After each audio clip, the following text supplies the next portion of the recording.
Gym ಮಾಡಿಲ್ಲ ಅಂದ್ರೆ ಪರವಾಗಿಲ್ಲ, ಜಿಮ್ ನ ಮಾಡಿ ಅರ್ಧದಲ್ಲಿ ಮಾತ್ರ ಸ್ಟಾಪ್ ಮಾಡಕ್ ಹೋಗ್ಬೇಡಿ. 1 to double weight ಗೇನ್ ಆಗ್ತೀರಾ ಅಂಡ್ ದಪ್ಪ ಕೂಡ ಆಗ್ತೀರಾ. ಇನ್ನು ಈ 2026 ಅಲ್ಲಿ ಕೂಡ ಈ ಮಿತ್ ನ ನೀವು ಫಾಲೋ ಮಾಡ್ತಾ ಇದ್ರೆ ನನಗಂತೂ ನಂಬಕ್ಕೆ ಆಗ್ತಿಲ್ಲ.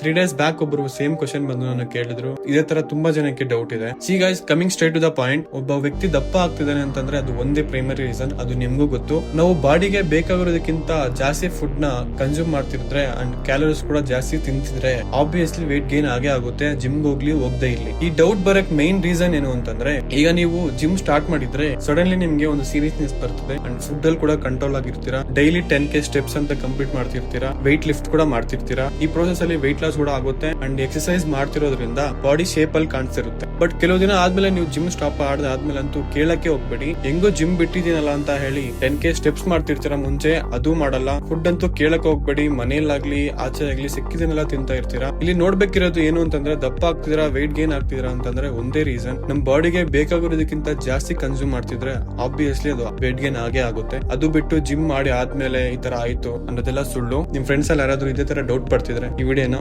ಶೇರ್ ಮಾಡಿ. Thank you.